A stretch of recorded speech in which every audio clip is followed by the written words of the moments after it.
ขับก็ได้สบายดีท่านผู้ชมเนาะเปิดภาพบรรยากาศนี่พี่น้องเอ้ยสบายดีไอ้นุ่นสบายดีไอ้คุสบายดีณมื้อนี้เฮามายังมาตัดผมมาตัดผมแล้วก็แปลงรถขีบแปลงรถที่พี่น้องเอ้ยตอนกลับนี้จะแวะยังไปกินข้าวพี่น้องเอ้ยก็ถือว่าภาพบรรยากาศนี้ก็จะได้พาไอ้นุ่นเนาะไอ้คุณแวะกินข้าวถือว่ารถที่แปลงไปแล้วพี่น้องเอ้ยแต่ว่ากำลังแปลงกำลังเปลงกำลังเป็นเป็นเฮ็ดปุ๊บกำลังเฮ็ดโพดเพิ่นสัตว์เป็นมื้อแรงพุ่นล่ะพี่น้องเอ้ยเนาะเป็นมื้อแรงเพิ่นสิแล้วเราก็สิไปกินข้าวกินน้ำกันก่อนเนาะตอนนี้กินข้าวกินน้ำก็โอ้มีรถตู้มาแวะนี่เด้อืมนี่มีรถตู้มาเวรโอ้เพิ่นมาแต่เวียงได้นี่นะเนาะมาที่เดียวจะเนี่ยเนาะไป ไม่ กินข้าวก่อนไอ้คุณเป็นอะไรดิ เพื่อนบ่บ่ยกแน่เริ่มเป็นแล้วเด้เนาะไปกินข้าวกินน้ำกันก่อนพี่น้องเอ้ยมันเขาจะว่าอยากกินหยังได้ตัดผมมาเป็นที่เรียบร้อยแล้วเนาะตัดผมมาเป็นที่เรียบร้อยแล้วไอ้คุณเอ้ยนี่แม่อยู่บ่อยู่นี่เอาน้องอยากกินหยังบ่ฮู้เลยเอาข้าวผัดน้องเอาข้าวผัด3จานเด้อเอาข้าวไอ้เคยกินอยู่ก็ตอนนั้นข้าวผัดทะเลเนาะเอาข้าวผัดทะเล3อย่างเลยโอเคมานั่งกินข้าวนี่เนาะนั่งนี่เด้อมาจินั่งตัวใดเด้อมาเอาหมูก็ได้โอเคมานั่งนี่ไอ้คุณนี่นั่งให้ก็ได้เนาะแนะนำมันอยากกินนั่งนั่นเด้อ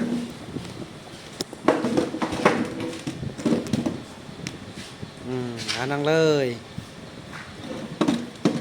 พระได้พากินข้าวผัดกินข้าวผัดกันเนาะรอทาเด้ออยากกินน้ำเบิกอยู่ในตู้อันนั้นก็นั่งนั่งกินเอาเจ้าให้ก็ได้นี่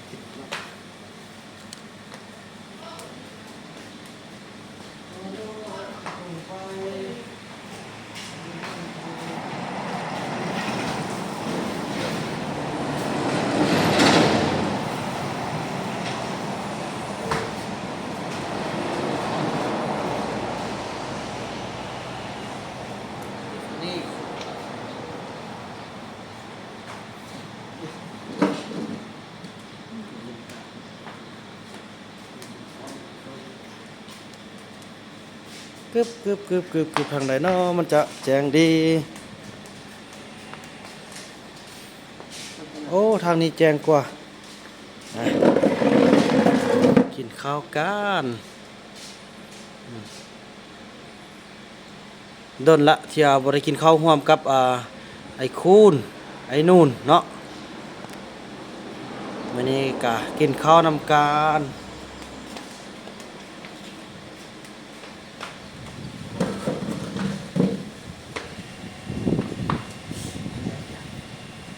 กับพี่โน่กันได้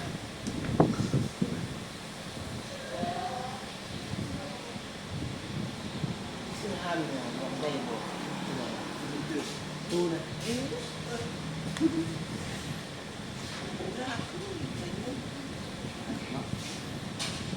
น่าจะเอาเสื้อหันแล้วก็เอา ทางเขาไอ้แรกเอาตู้เรื่องนี้ ฟังแห้งพูดมันแห้งพอดีเลยเนาะ แห้งโทรศัพท์เชื่อมนักฟังเชื่อม เราคนอยู่รูปมันแบบเปิดเป็นรูปโอเคกินเหล้าเป็นแยกเลย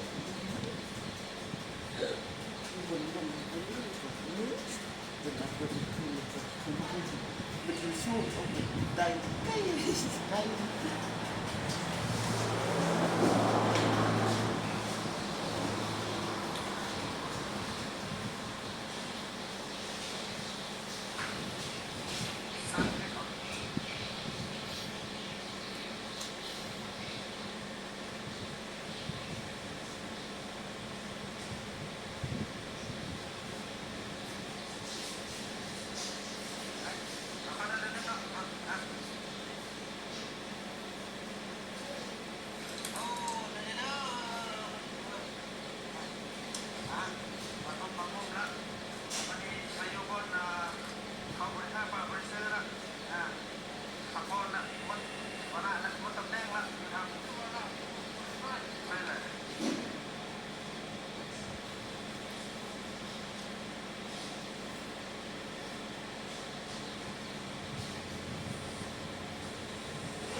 คงสนับ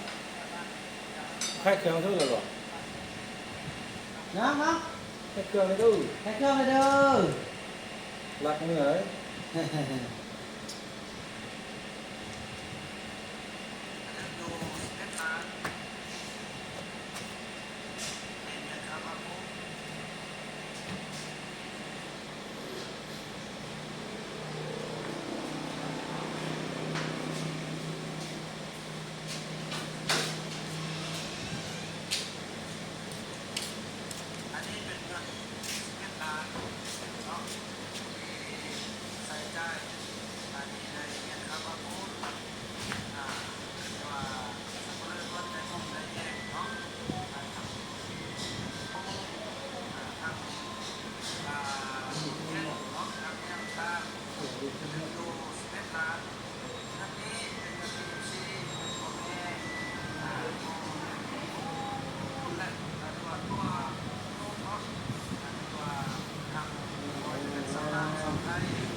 ตัดคลิปแล้ว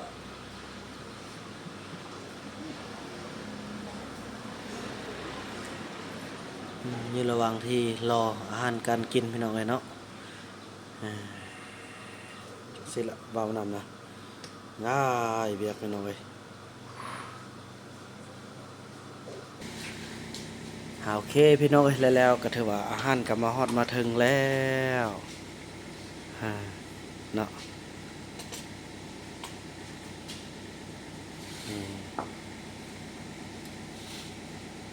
คือว่ากินเลยบาทนี่กินเลยสร้างบ่สร้างกินบ่ เอาจิตซ่อนให้เด้อกินกันซะนะเนาะเอ้าไม่อ่ะเจ้านี่ตะกี้เราบ่เฮากัน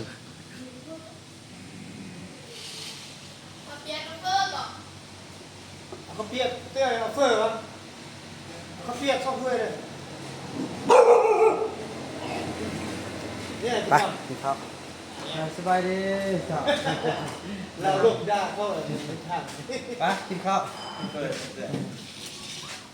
กินสร้างกินบ่ยังน้ำมาเลยนั่นน่ะมันถึกกินพิเศษจีฮะกินเลยสร้างกินบ่ นำซุปอย่างอันนี้เนาะอันนี้เป็นข้องอันนี้ข้องซุปอย่างอันนี้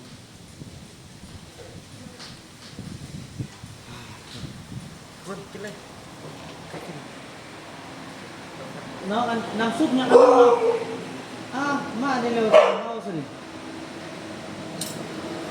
อันนี้อันนี้เอาก็ได้อันนี้สดกินเลยยามันแค่แล้วก็สดกิน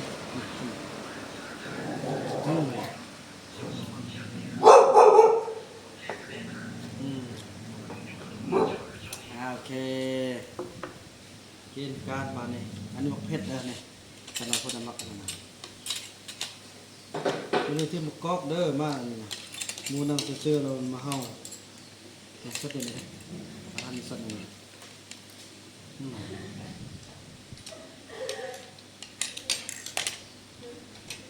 ยันกัดเลยเนาะหายเด้อวะ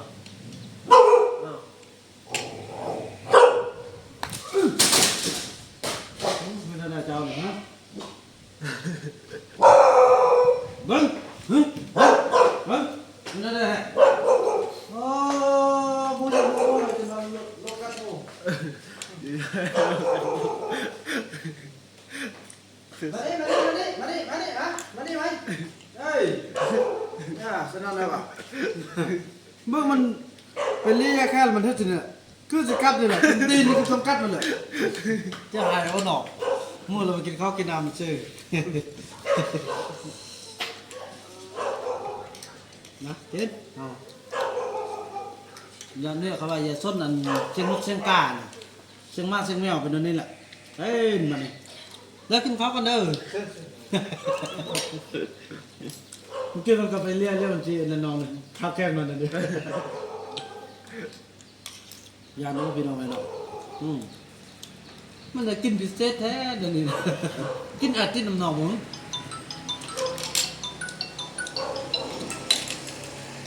ฮัลโหลแม่โ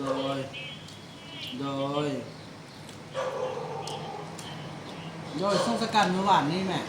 เมื่อวานมันก้อน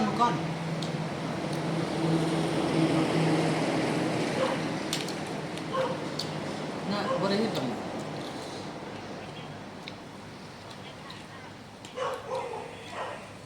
เนี่ยไม่เนี่ยขนาดเราบ่เอาผ้าเอาหยังมาสู้กันยังหมดบ่กะไล่มันเข้าไปร้านนึง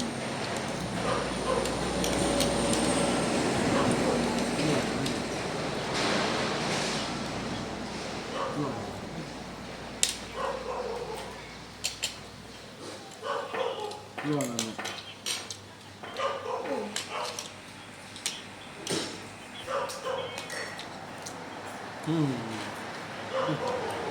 ก็จริงร่วงโดยแม่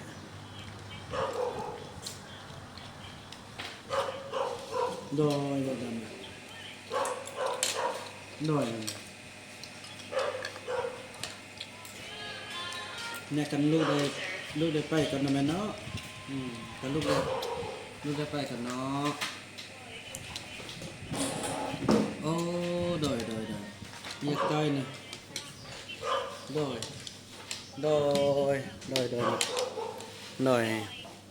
แม่โดยเข้าใจแม่เข้าใจโดย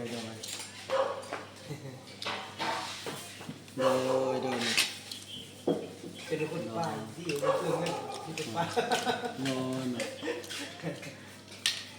น้อยสติเพื่อจิตมันน้อยแม่เข้าใจเด้อ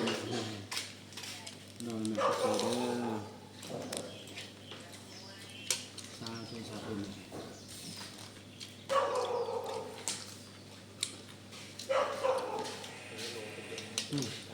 อันนี้น้องตักกินเลยเนี่ยนะเด้อเนี่ยน้องตักกินเลยตักกินตอนนั้นเลยนะตักกินเลยนะตักกินเลยอันนี้เป็นตัวหนึ่งเสียบอันนี้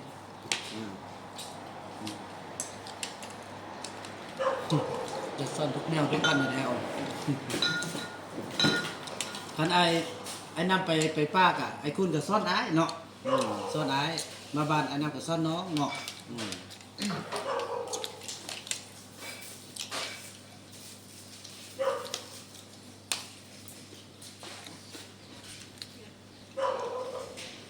นู่นน่ะชื่อบ่เสียงอีตับตอนนั้นเป็นละมดมือเลยเนาะ อะไร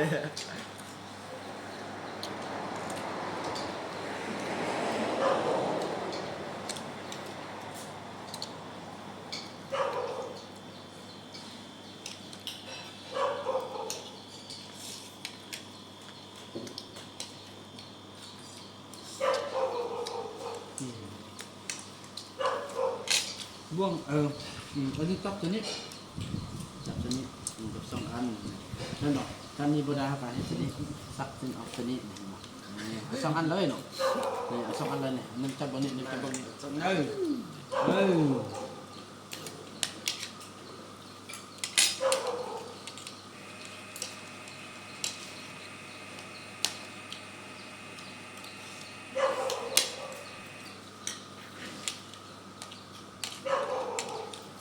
น้ำเนี่ยใครกินได้ของมันของมันเด้อ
ก็บริเวณซื่อเลย บ่ได้ยังเลยแหละมีแต่จูอันเฮียนหันเด็กน้อยอันเฮียนได้เดือนดูนี่แหละหมูย่างแล้วก็ไอ้นุ่นไอ้คุณเนาะ พวกยิ่งเพชรนะชุดยาเขาเลี้ยงหัว ลองเราบ่เกิดก็มันก็คิดค้านนะจนนี่น่ะ ยางคนก็ช่วยยาเดียวมือเดียวเข้า คือแต่ปีหน้าสิซ่อนกับเจ้าเฮ็ดนา เข้าตัวนี้มันมีมากแต่ปีเลย ตั้งแต่เกิดมาก็ได้ยินพร้อมเลยก่อน เนาะก็เห็นนะประวัติศาสตร์ดูนึ่ง เลยแม่นล่ะ ต่อต่อภาคใต้เรามันอยู่กันสารวัตร เลยไปเบิ่งล่ะภาคใต้มีภาคกลางภาคใต้เนาะขมวนสารวัตรก็มีเห็นบ่ มีหรือว่าสารวัตรแต่ถ้าเป็นตัวเอง สารวัตรบ่ได้ไปลงเบิ่งแต่อันขมวน ชุดยาเอาใหม่ชุด อันนี้คือกันนั้นก็เอาบ่กล้วยเอาบ่สลีนะครับใหญ่เนาะเอากินแล้วนะก็กินอิ่มๆเด้อ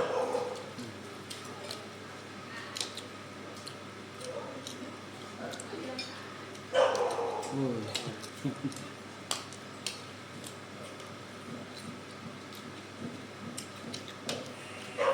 ฝรั่งก็มาเบิ้งคนต่างประเทศ อยู่ตานะ นี่นะ อ๋อก็มีเด้ เรียกเอง ด้วยมีแต่หักบ่ลำไรเธอบ่เพราะว่าบ่ทันได้พูดกวางเธอนะ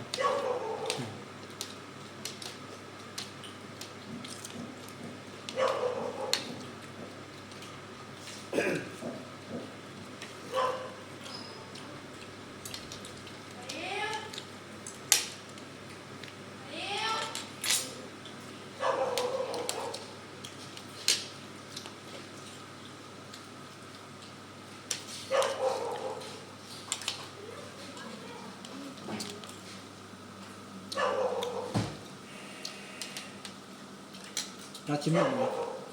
ชิมุนนั่นโอ้กาชิมุนแบบคุณ เบิด โอ้ ไอ้เบิดบอก ก็คือสิบมุน คือว่า กินแล้วเด้อกินมันนะกินอิ่มว่าเขาเจ้าแบบมันมีปลามันเป็นยากเนี่ยมีเท่าไรก็เห็นว่ามีเท่าไรก็ต้องกินมันหมดอย่างเดียวนะอิ่มบุษนนะหมดบ่แม่คือว่าจะเฮานี่กินอิ่มแล้วก็หยุดคือเขาเจ้านี่กินเรื่อยๆจนมันหมดแท้ๆได้เก่งได้เนาะ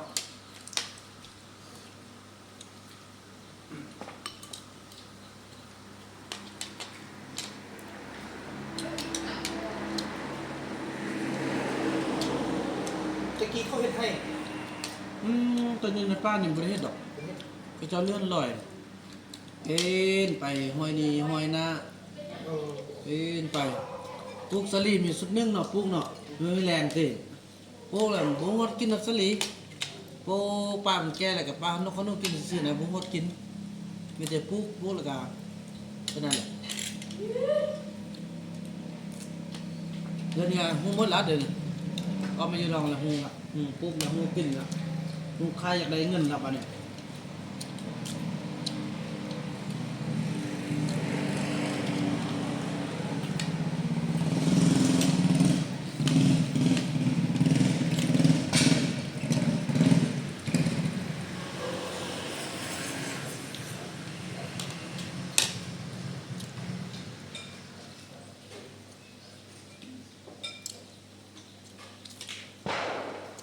นี่เนี่ย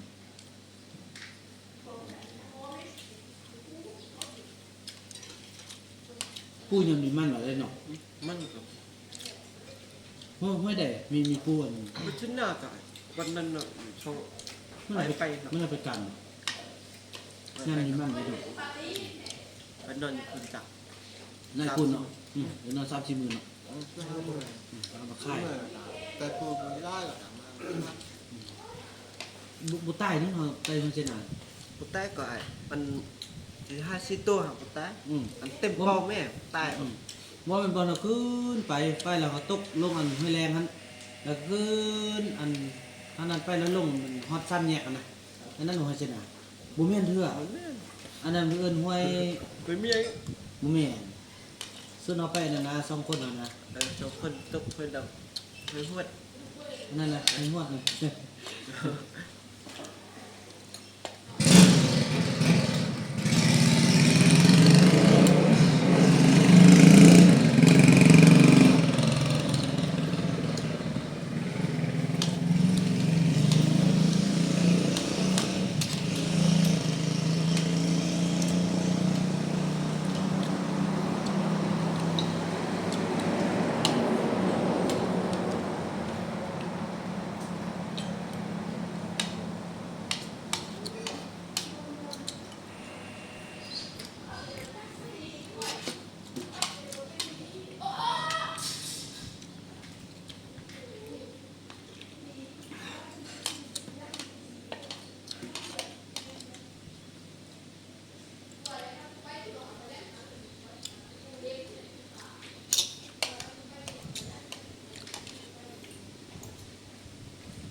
ถูกมืดแท้ๆเขา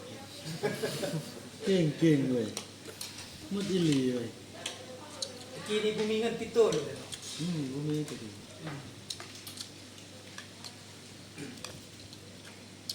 โอ้มืดใส่เนาะกินของอาจจะหมอ อิ่มแล้ว นี่เนาะอิ่มของมันน่ะ แค่น่ะกูได้ซื้อลงของมึงไปเอาเนาะ นั่น มันคือปักคือ แม่นป้าโทพี่น้องเอ้ยเนาะเกียงมาบเลยพี่น้องเอ้ยพุ่นน่ะต่อโทโดพี่น้องเอ้ยเก่งเนาะไอ้คุณเนาะเก่งหลายโทโดพี่น้องเอ้ยนี่แหละความอึดความหิวพี่น้องเอ้ยเนาะคือเฮากินบ่หมดพี่น้องเอ้ยนั่นว่ะเขาเจ้ากินเกียงมาบโอ้เป็นตาเสื้อกินแท้นั่นนี่น่ะอันนี้ในบ้านนั้นเราไปอาบน้ำเด้อน้องเด้อนี่ แต่อันนั้น โอ้ยมันกัดผมละพี่น้องเอ้ยโดยขอบใจไล่อันนี้ก็ FC เด้อพี่น้องเพิ่นก็ติดตาม ขอบใจไล่ นั่นนะพี่น้องเนาะถือว่าคลิปนี้บ่าวบ่นำจะขออนุญาตจบคลิปกันเพียงส่ำนี้ก่อนแล้วก็ว่ากันใหม่ในคลิปต่อไปเด้อคลิปนี้บ่าวบ่นำขอกล่าวคำว่าสบายดี